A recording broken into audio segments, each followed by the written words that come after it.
Welcome to the podcast for Westside, a Jesus Church. We hope this teaching encourages and empowers you to love, learn, and live the way of Jesus. You know, the book of James deals with so many different kinds of issues. There's so many different themes and ideas, everything from our thought life to the words that we say, to generosity, our sexuality, our prayer life, how we treat the poor and the oppressed. The list goes on. But really, I think if we could take all of those ideas and themes and focus it around one theme, it would be a single word. And it's the word maturity. Maturity. Over and over again in this book, James is pushing us forward. He is encouraging us to grow. He resists stagnation. He wants our walk with God to develop. In fact, if I could draw your attention to verse 4, which I really think is the pivotal verse of the entire book of James. If you get verse 4, I think in many ways you understand what the whole book is saying. James says, "Let perseverance finish its work so that you may be mature and complete, not lacking anything." If you're a note taker, the word mature here that James uses is the word teleos. Let me hear you say teleos. It means good, complete, healthy, flourishing, and whole. Maybe you have an older translation like the King James or New King James. It translates the word as perfect.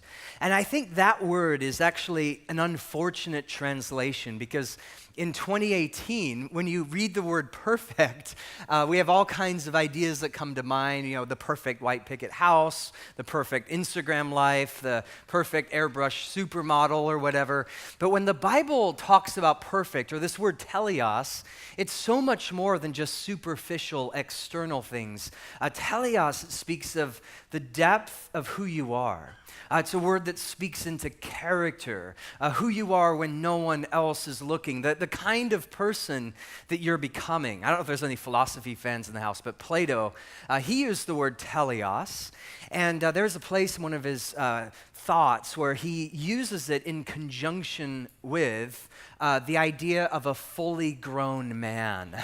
So he said that a fully grown man is teleos. And what he meant by that is the mature man, he's no longer living at home, spending his time playing video games at the age of 30, right? He's kind of put away childish things, and now he's moving on, right? He's developing. And I can't think of a better book for us as we step into a new year than this one, because this is a book that is going to urge us to grow. This is a book that is going to push us beyond our comfort zones. I can't think of a better book to say, you know what?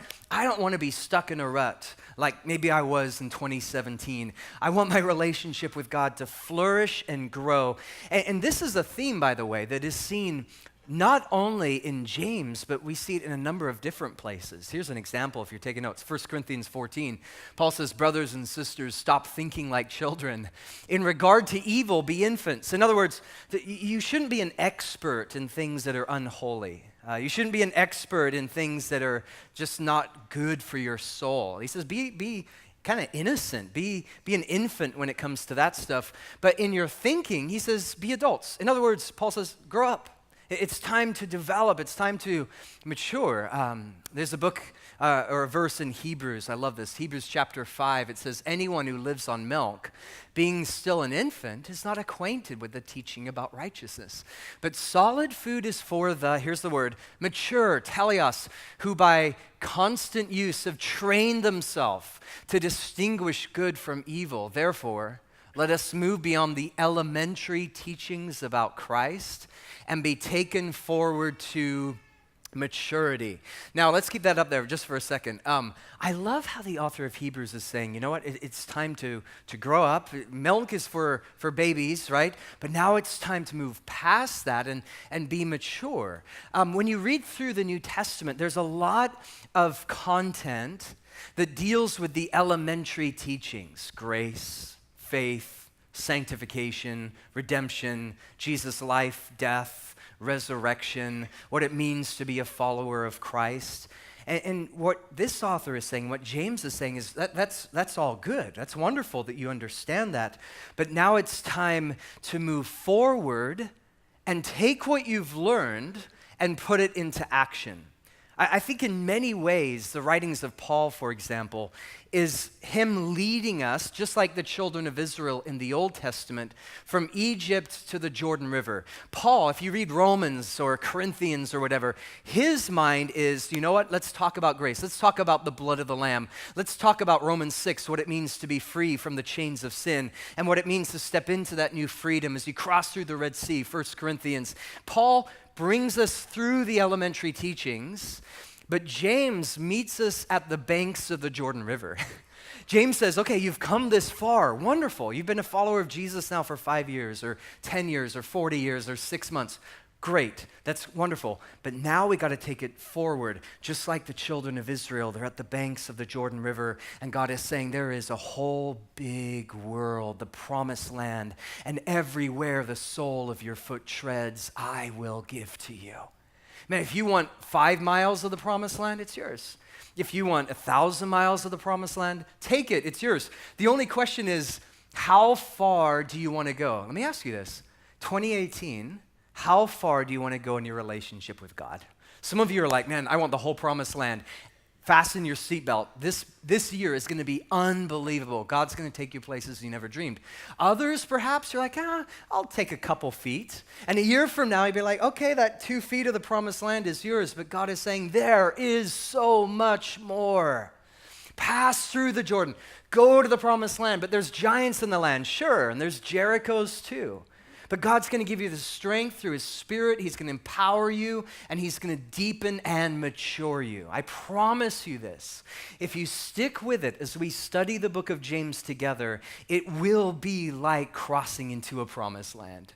This is going to be a season for us as a church. God will take you places, do things through you, set you free in different ways, open your eyes to different things. We together will mature. Now, pop quiz before we get into verse 1.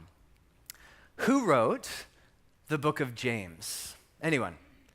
Yeah, you guys are amazing. This is, right, if someone shouted Paul, I'd be like, I resign right now, I'm out. Right, good, we're off to a good start. James wrote the book of James, and not what we need to know about him. Look at verse 1. He says, James, the servant of God and of the Lord Jesus Christ, to the 12 tribes scattered among the nations, greetings. Now, this is actually a very typical way of writing a letter in the first century. Nowadays, if you were to write a letter, if you were born after 2000, you're like, what's a letter? This is something they used to do a long time ago. And if you sit down to write a letter, now, typically what you'll do is you'll put the person to whom you're writing, right? Dear Jane, and you have the body of the letter, and then at the end, love Thor, or whatever, right? But back then, if you're writing a letter, because letters were written on ancient papyrus scrolls, and it'd be like if you got one on Amazon, oh wow, this big scroll, it would take a long time to unravel. Some of them were 10, 20, 30 feet long. So you're trying to unravel the whole thing. Like, who is this letter from? It'd be really inconvenient. So to save time, they're like, okay, this is who it's from. The very first thing you see is the author. James, he says, a servant of God. Now, another question, out of curiosity, how many of you, your name is James? Is anyone called James here? I have a brother who's called James. Anyone? Okay, we had like 5 at the last gathering. I saw like one hand. Okay, I'm not going to embarrass you. Maybe a little. Quick etymology lesson on the name James. What does it mean? Now, I know that you can go online, and there's a whole cottage industry of like what a name means and all of that, and it's always like something wonderful, starlight or warrior or whatever. But if you actually dig a little bit and you find that not all of our names, I don't necessarily recommend really looking into what your name means because it might depress you. But James, it means literally one who grasps the heel. We have a slide for it. One who grasps the heel. And it comes from this Latin word, Jacomos, which comes from an old French word, gemes, which comes from this Greek word, Yaakov, which comes from an ancient Hebrew word, Jacob. So if your name is James, you are actually etymologically related to the name Jacob, one who grasps the heel. So I saw a hand over there. if you're sitting around a James, watch your feet. You're like, oh, so you're James, okay. Um, so Jacob, that may ring a bell, comes from the Old Testament. The very first mention of Jacob, he was born and his brother was named, does anyone know? Esau. And the Bible describes Esau in kind of colorful ways. It says he was red and hairy. He's the world's first hipster. He had a beard at the age of 1.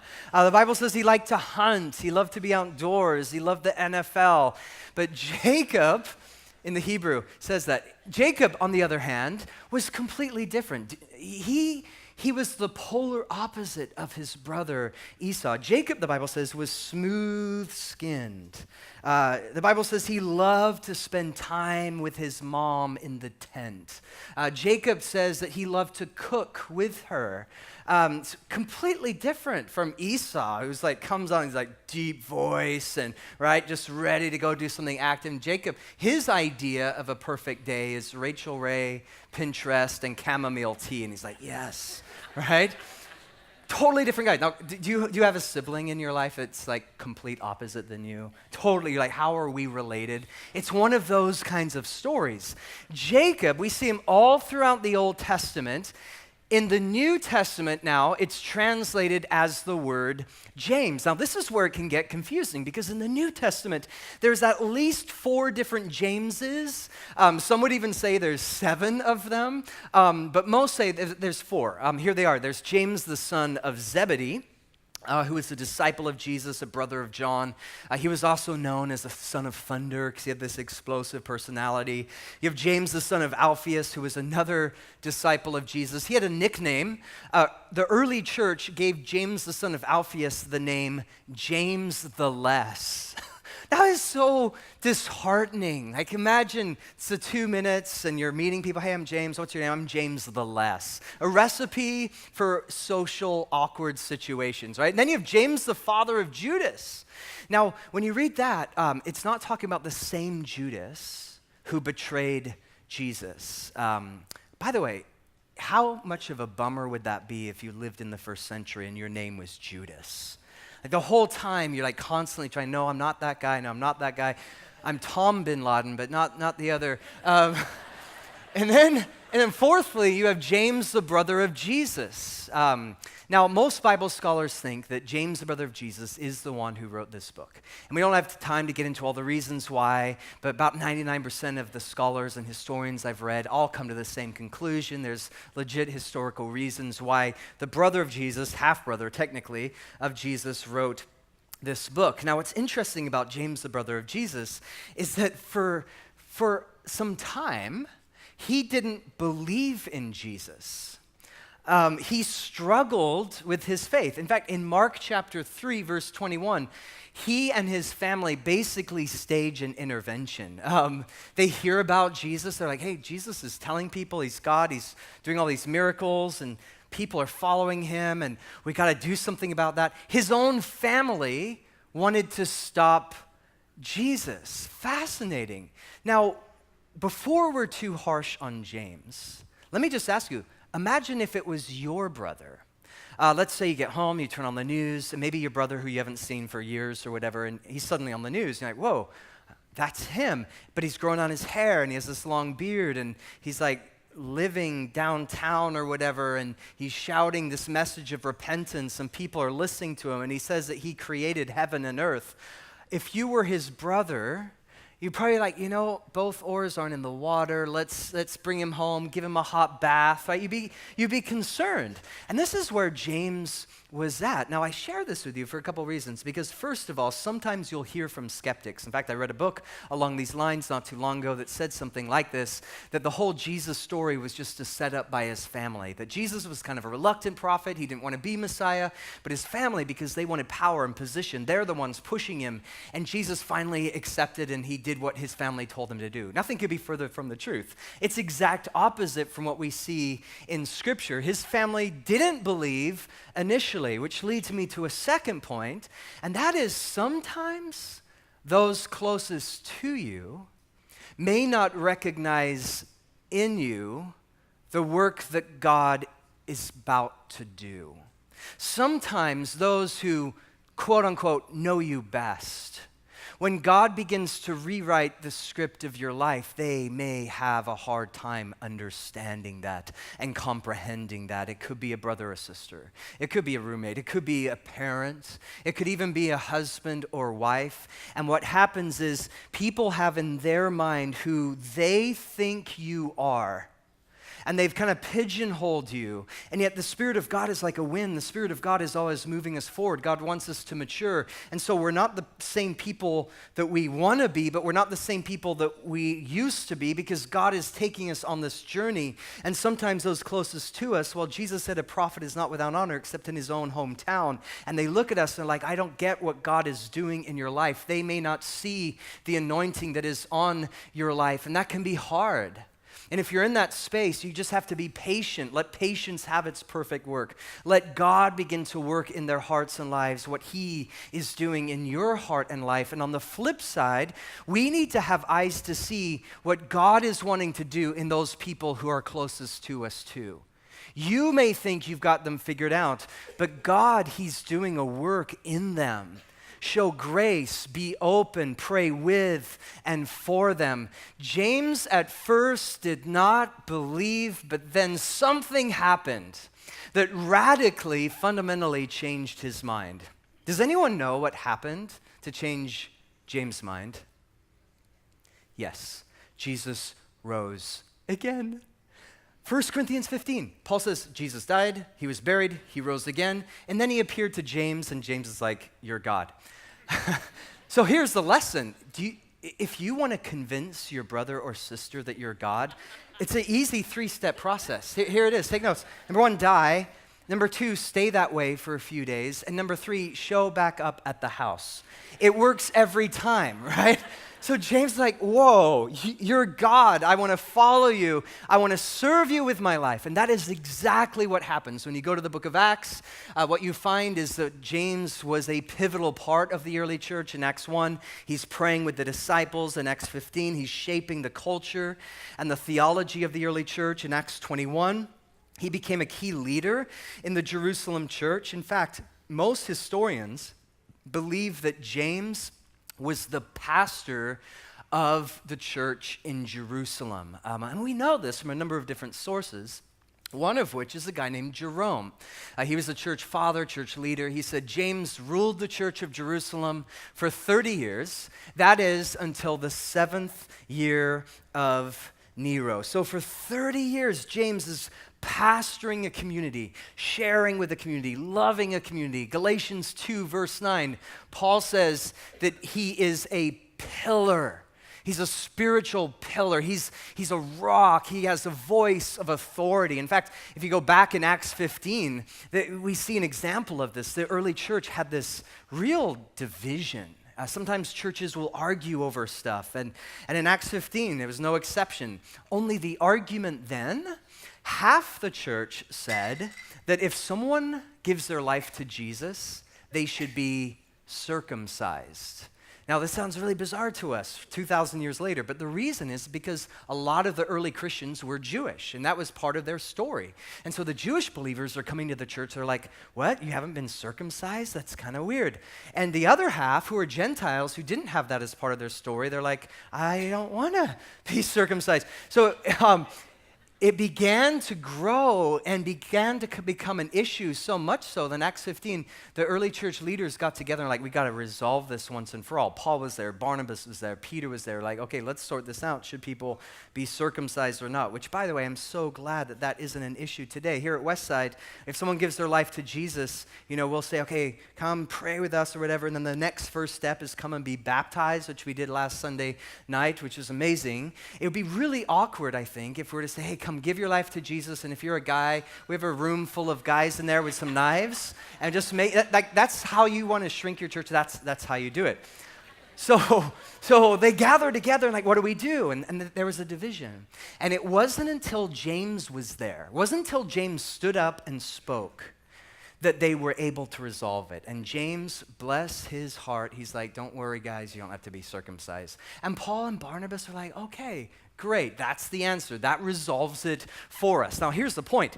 If Paul listened to James, if Peter listened to James, if Barnabas listened to James, if they recognized the authority that he had in his life, how much more 2,000 years later do we need to listen to James? There's something that he's about to say. There's a letter that he has written. There's words he wants us to know that will fundamentally change our lives. James, the pillar of the Jerusalem church. He was called James the Just by those who knew him best. Why? Because he lived what he taught. He was a man who was holy. He was called James the Camel-Kneed.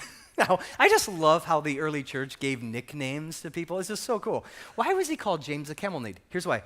Because James was known for prayer.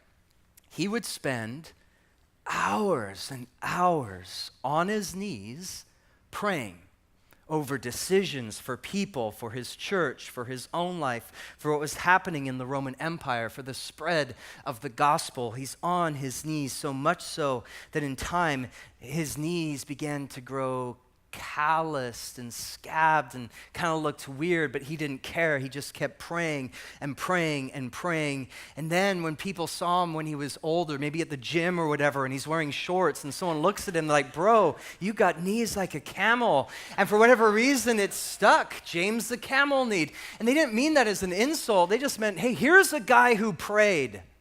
By the way, prayer is a major theme in the book of James. Over and over again, he's like, you got to seek God. You got to spend time with God. Everything that you are flows from who you are at the deepest level, and that is your relationship with God. And because he was a man of such intense and fervent and passionate prayer, that he became a man who was incredibly, incredibly humble. In fact, I would argue that the reason that James was so humble was because he prayed so much. Have you noticed that the most humble people are people of prayer? And have you noticed that when you don't pray or I don't pray, if there's a prayerlessness, our pride, our flesh begins to rise up within us. I can always tell if I'm not spending time in prayer because of pride. You want an antidote to pride? Get on your knees. There is no place for pride when you're dependent on God. For some of us, that's the word we just needed to hear. We need to go home this afternoon and just get on our knees. God, I give this to you. I give you my life. God, I need you in this situation. James was incredibly humble. In fact, we see it in verse 1. How does he introduce himself? He says, James, a servant of Jesus. Notice the word servant. Again, in the ancient world, if you're writing a letter, you put your name, and then you would kind of give like a little clue or hint or kind of like your resume, like this is who I am. Just think Twitter bio, right? If you go on Twitter and you look up someone famous or whatever, they're going to have their name, and then they'll have like, here are my accomplishments. Here's what I've done. Here's how great I am or whatever. James completely takes it in a completely different direction in humility. And he's like, no, I'm just a servant. So you go on James' Twitter handle, it would be like at James the Camel-Kneed, a servant of God, right? And that's it, just super simple. Now, if I were James, that's not how my Twitter feed would read. If I were James and I was the brother of Jesus, it would say, at James the Camel-Kneed, brother of Jesus, hashtag, it's who you know. I want to follow that person every day, right? But James is like, no, I'm not even going to talk. If you're the brother of Jesus, you want the world to know. But James is like, no, I'm just a servant. Now, the word servant is so interesting because in the original language in the Greek, the word servant is doulos. Let me hear you say doulos. Doulos was used to describe servants or slaves who were paying off a debt. Now, when you think of slavery 2,000 years ago, it's quite a bit different from how we tend to think of slavery from 200 years ago. Slavery in the ancient world primarily was a way of paying off your debts. Nowadays, we have credit cards. Nowadays, right, if worse comes to worse, file for bankruptcy. You didn't have those options back then. So if you went into debt and you didn't have a way of paying it off, what they would do, they had this whole system, doulos. You become a servant. You become a slave to that person, usually for 7 years. You're saying, okay, I can't pay you, but I'll give you my services. I'll give you my life. For 7 years, I'm yours. I'm going to be your servant. James, of all the words that he could use to describe himself, he says, I am a doulos. Did you know that 30 to 40% of the Roman Empire were doulos? 30 to 40%. Did you know that 90% of the Roman Empire was considered poor, impoverished? Now, back then, you had a very small amount of people who controlled all the wealth. I know that's really hard for us to imagine, but just let's try. You have a small amount of people who control the majority of the wealth, and then you have everyone else. You have the top 1 to 2%, you have the patricians and the senators and the plebeians. Most other people live just common, ordinary, impoverished lives. And it's for that reason that James, more than any other New Testament book, he speaks into this injustice. He says, look, I'm a doulos too. He identifies, right out of the gate, he identifies with the poor and oppressed. And then throughout the book, he argues for equality and compassion and generosity. A few verses to draw your attention to. In chapter 1, we'll see, he gives a whole warnings like riches fade, don't make that your thing. In verse 16, he says, serve the poor. Verse 27, true religion, he says, is to help widows and orphans in their distress. In chapter 2, he says we should care for the poor. In chapter 5, he warns us against oppressors, those who economically would oppress other people. So he identifies with the poor people, and then notice who he dedicates the book to. He says in verse 12, or verse 1, he says, this is written to the 12 tribes who are scattered among the nations. I love this intro. Here's why.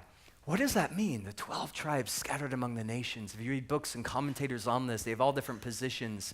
Some would argue the 12 tribes is a reference to Israel because Israel had 12 tribes. But the problem is, if he's writing just to Israel, then he's excluding a big part of the church because it wasn't just Jewish people, it was also Gentiles who were in the first century church. So many scholars are like, no, it has to be more than just Israel. It's a bigger story. And most Bible scholars say, from Galatians 2, this is spiritual Israel. That is, he's writing to a diverse church.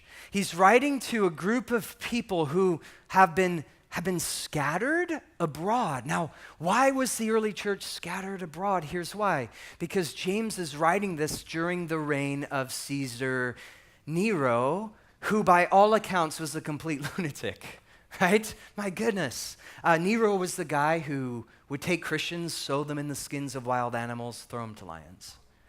Nero was the guy who would take Christians and light them on fire in his garden. I've been there, been to Rome. You can go to where some of these gardens and palaces used to be. He'd light them on fire, and he would get in a chariot nakedly, riding throughout the gardens, shrieking at the top of his lungs, light of the world, light of the world, light of the world, as Christians died. Nero had some serious issues, and he began to persecute the church, and as a result, Christians were scattered. They began to lose their homes, their jobs, their livelihood, some of them losing their lives.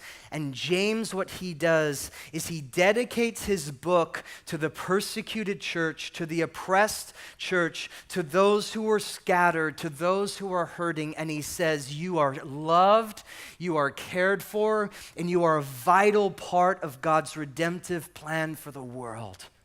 I just love this way of looking at the book of James. I love this line because what he's saying here is that even as it was the case 2,000 years ago, the church today is diverse. It's what makes it so beautiful. It's multiracial. It's multi-ethnic. It's people from all different political persuasions and backgrounds. And it's becoming that way more and more every single year. Did you know, sociologists tell us right now, that in Europe, The Christian church is on the decline. In America, we're not too far behind. Many churches are shrinking right now across America. But when you step outside of the West, Christianity is absolutely booming and exploding. It's unprecedented, especially in China, parts of Asia, South America, and Africa. A couple stats. Did you know in 1900, over 100 years ago, there were twice as many Christians in Europe as the rest of the world combined? Now we step into 2018, there are more Christians in Africa and Latin America than all of Europe combined. Did you know that 4 in 10 Christians in the world live in sub-Saharan Africa? The church, the story that we're a part of here in Portland, Oregon, it's a beautiful, messy, growing, vibrant, alive, multiracial, multi-ethnic story, and it's beautiful. The church is most beautiful when it is most diverse. And this is why personally, I just love seeing other communities of faith throughout the world. I love opportunities to go see other churches and what God is doing because it's incredible. I'll never forget, a few years ago, I had a chance to partner with Compassion International, which, by the way, last week I mentioned our church is now co-planting a church with Compassion International in Nicaragua. It's amazing. But a few years ago, I got to go with them. They invited me on this trip to the Philippines. And I've been there a couple of times before. It's an incredible country, incredible people. And it was about 8 days, so a relatively short trip, seeing some of their ministries and children that are being sponsored. And they're like, okay, you're a pastor. What if on Sunday we have you speak at a church? I'm like, oh, cool. What I didn't know is that they booked me for 4 different churches, beginning at 8 a.m. all the way till about 2. 4 different churches in 4 radically different contexts. It was the best day of my life. It started out really interestingly. It was this is near Milan, this really conservative, I think it was Baptist church. I actually had to wear a tie, which if you know me, doesn't happen very often. So someone had to loan me a tie, and they gave me this pulpit. It was like super rigid and super awkward, but it was still a lot of fun. And then the next church couldn't have been more different. It was this uber charismatic, Pentecostal, like shouting, yelling. I only got through half of my message because they were like, amen, hallelujah. There was a guy over here who kept running up and down the aisle while I was talking.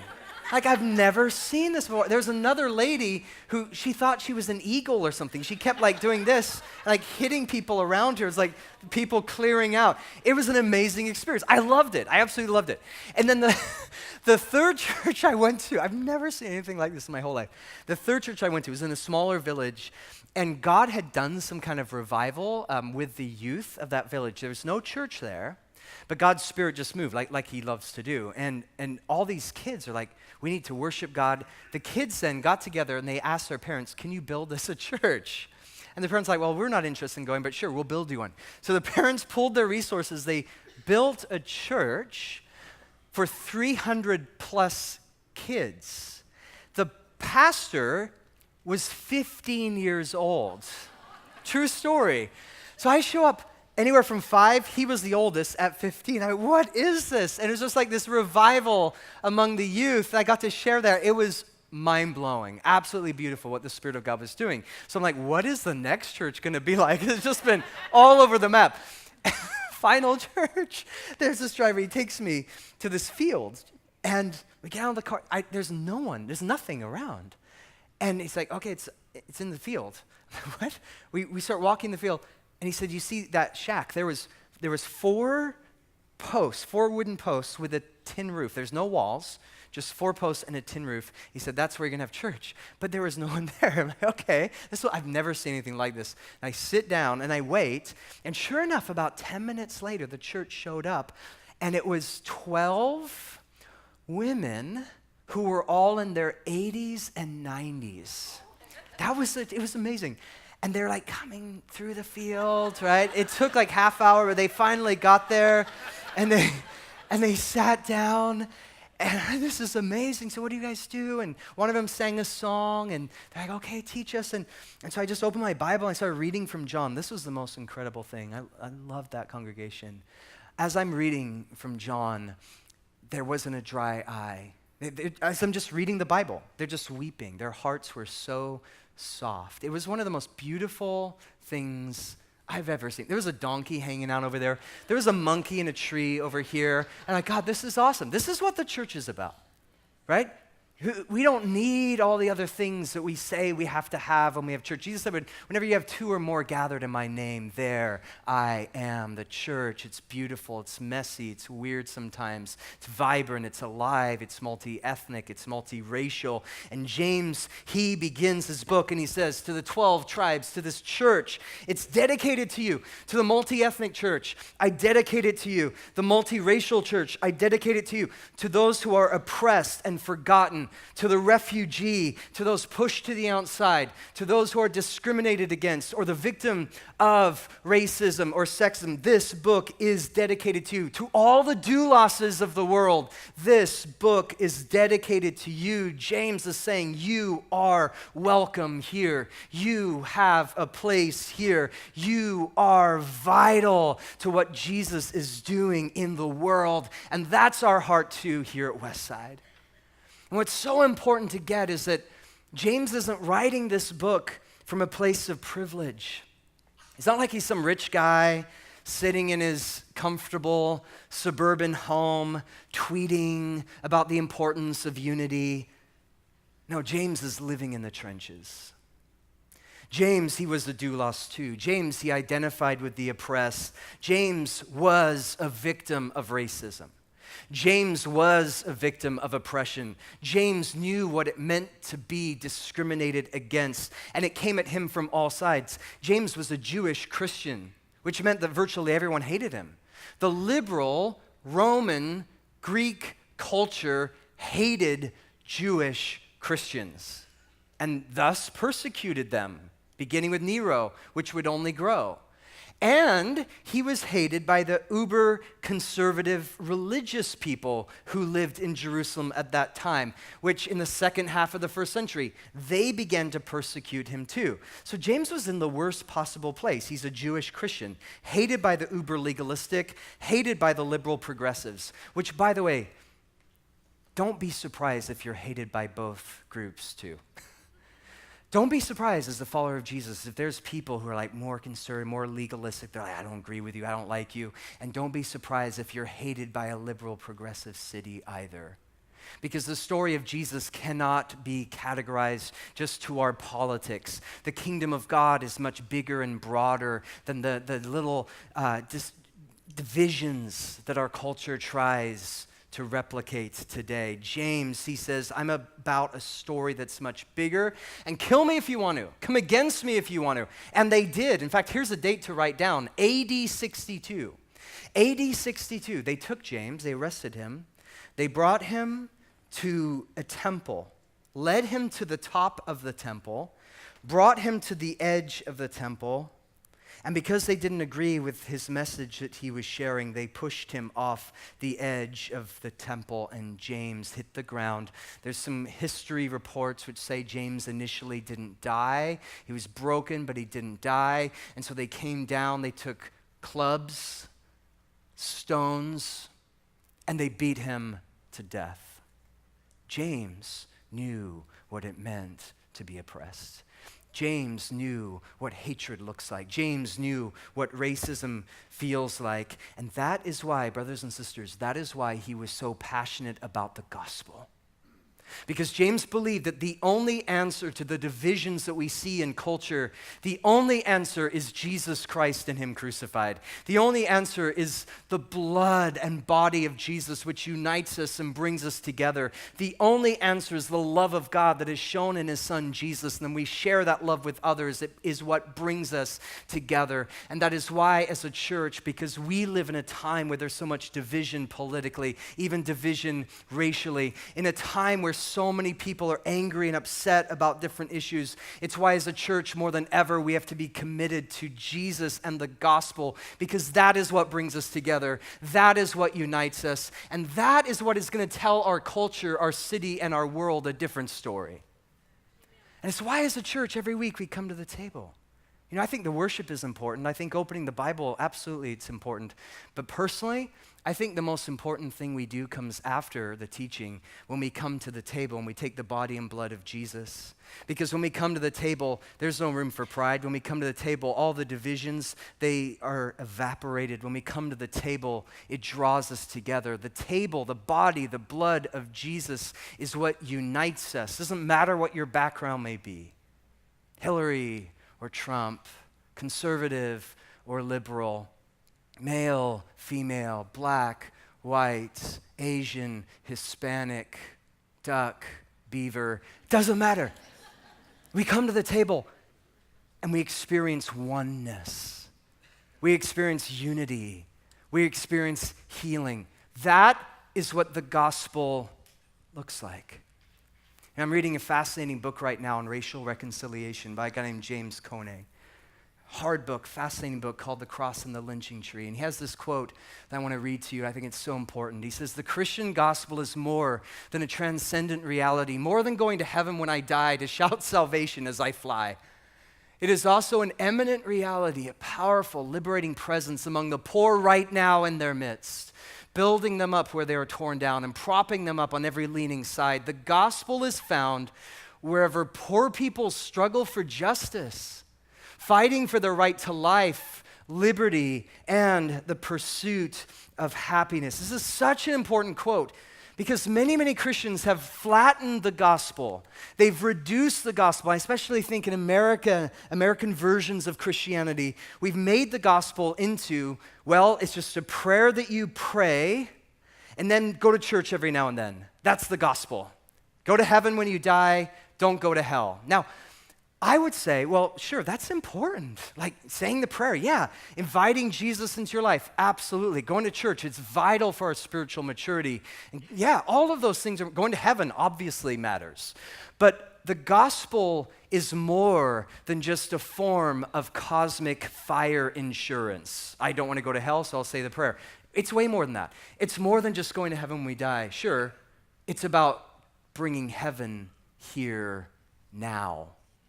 It's about living for the presence and reality of Jesus in our communities and neighborhoods and cities. And it's about pushing back on systems of injustice that stand in the way of what it means for God's kingdom to come now on earth as it is in heaven. And that includes racism, and that includes abortion, and that includes human trafficking, and it includes anything that stops or opposes the love of Jesus from progressing and moving forward. And that is why, as a church, if we're going to grow and mature, we need to be the kinds of people who have an understanding of the gospel that is so much deeper and more profound and multidimensional than just say a prayer, go to church. Yeah, it's a good starting point, but living out the gospel is what matters too. And that is why I want all of my life to be about following Jesus. I want every day to be about putting him first and being a part of what the Spirit of God is doing here and now. It's this multifaceted, beautiful understanding of what it means to follow Jesus. Now, I get it. I guarantee I'll probably hear from some people this week who push back on this. I get interesting emails. And I guarantee I'll probably get one from someone who'll be like, you know what, isn't that just legalism? Isn't that just, quote, the social gospel? Isn't that just, quote, good works? You're doing a bunch of good things. Now listen, this is so important. Many people have hated the book of James for that reason. Many people look at the book of James, they're like, oh, it's all about doing things, and we're saved by grace, so therefore, I don't really like reading this book. People would rather stay in Romans or Corinthians or whatever. Let's just talk about grace. Let's have an 8-week series on faith, but faith that works, faith that does stuff, we'll just kind of ignore that. In fact, Martin Luther, the reformer, 500 years ago, there's a lot that I like about him. There's some stuff that's kind of weird too. But Martin Luther, he actually hated the book of James. Martin Luther called the book of James, quote, an epistle of straw. Martin Luther ripped the book of James out of his Bible. He's like, I don't got time for that. That's probably not how he put it, but that's what he did. Now, most of us, I don't think that we'd rip out the book of James from our Bible. I can't. I have an iPad. Right? So what do? We just kind of circumnavigate. We ignore it. We just, let's just focus on grace and faith and all of that. Now listen, this is so important. James does not juxtapose faith and works. James does not draw some line between grace and works. James is coming at it by saying, listen, we're saved by grace through faith. There is nothing more that you need to do to earn your salvation. It's not what you do, it's what Jesus has done for you. Jesus said, it is finished when he died on the cross. All you have to do is receive it, believe it. It's grace. But listen, it doesn't end there. We are saved by grace, Ephesians 2, for what purpose? Why? He says, for good works. So work out your own salvation with fear and trembling. Not work for your salvation. Your salvation's taken care of. Just work it out. Live it out. The book of James is not some legalistic book trying to put more requirements on us in order to obtain salvation. He says, no, that's taken care of. Elementary teachings, right? Jordan River. Now we take those things and we work it out in our life. James wants to show us what faith looks like when we do it. And that's the message from the beginning to the end, not faith or works or faith versus works. It's faith that works. Or we could just put it this way, throw it on the screen. 2 words, faith works. Faith works. Faith works. It's not passive. It's active. It moves, it grows, it moves us forward, it rebels against the status quo. It's always asking God, what are you wanting to do? Faith strives for change and hope and redemption. Faith lives on the cutting edge of what God is wanting to do now. Faith just won't quit. And that kind of faith is what maturity looks like.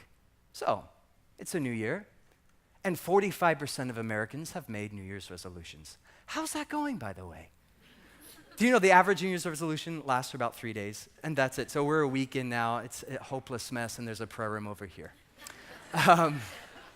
40% of all Americans have made a resolution to lose weight or become more physically fit. And so this last week, I was looking online in the spirit of 2018. I'm like, okay, what are some ways going into a new year I could be more healthy and eat better and all of that? And what I discovered is that, and you guys know this, like every year it's a new fad, right? It's a new diet that people get all excited about. Flexitarian, I know a couple of you are doing that. The Flash diet. The Whole30, I have a few friends who are doing the Whole30 as well. I remember just like a few years ago, it was like carb-free or Atkins diet, right? Every year there's something new. So I'm like, oh, this is really interesting. And then I went further back. This was the funny bit. And I found that we've been doing this literally for hundreds of years. The human race for hundreds of years has been trying to find new fads and new diets, and some of them are just bizarre. Like, do you guys remember there was 15 years ago or so, the tapeworm diet? Do you remember this? People would actually swallow like little tapeworms. It's true. It's horrible. With the thinking of, well, if I have a friend, this will help manage my weight. Terrible. In the 1920s, it was the cigarette diet. Have you guys heard about the cigarette diet? All you do is smoke. And the thing is, if you just smoke a lot, sure, you might die of lung cancer, but at least you'll die skinny. So I've taken up the cigarette diet. No, I'm kidding. In the 1930s, here's another one. It was called the Lamar Soap Reducing Diet. This is an actual advertisement, 1930s, Lamar Soap Reducing Diet. And what they said was if you just buy this soap and take a shower with it, the fat will just literally come off your body. All you need is this soap. And I guess in the 1930s, it was the thing. People were like, we need some of that soap. That's the answer. And just everything about this is wrong. Okay, a few years ago, maybe some of you got into this, there was another diet called the dieter glasses. Have you guys heard about this? Some scientist somewhere said that if you see things through a blue lens, it'll make food look less appealing to you. And so, this is true. In the early 2000s, people began to wear these blue glasses. This was a massive craze because they thought, hey, if I just wear these things, I don't want 4 donuts, I'll just have one. Like it just totally changes your perception. The most recent one, if any of you want to be on the cutting edge of the newest diet fad, here it is. It's called the small fork diet. Have you heard about the small fork diet? This is a thing. Now, I wish we had a better picture because the actual fork is like this big. It's like an inch. And the whole reasoning behind it is that we don't have time to sit down and eat for hours. And if you have a fork that small, it's going to take you hours. So you will eat less if you buy one of these diet forks. There is a guy on Amazon who is making millions right now. He's calling it the tiny fork diet. And the irony here is unbelievable. Guess what his name is? This is true. His name is Baron Sugar. That's his name. And right now, he's becoming multi-millionaire. 1,000 years ago, people were into weird things. You have William the Conqueror, who by all accounts was a larger guy. William the Conqueror said one day, I'm going to go on a diet, and he called it the beer diet. Some of you are like, sign me up for that. But the only problem is he died after 3 days. It didn't work. So what's the problem? Question. What's the problem with all these diets and all these fads? It's one-dimensional. It's just focusing on, okay, eat this, eat this, eat this, eat this, but it's not touching the other parts of your life. I'm no dietitian, but what they say is that, sure, it's about food, what you eat, but it's also about what you do. It's about working out. It's about lifestyle. It's about sleep habits. If you want to be healthy, if you want to feel good physically, if you want to live a longer life, then you need to incorporate all of these things. It's holistic. And this is where I love the book of James because it is so holistic. He says, you've eaten some good stuff. That's great. You've eaten Paul and Peter and grace and faith and the elementary teachings. Now let's do something. Come on, work it out. And let me show you some ways how. And starting next week, we're going to dive into verse 2. And we'll see what some of that looks like.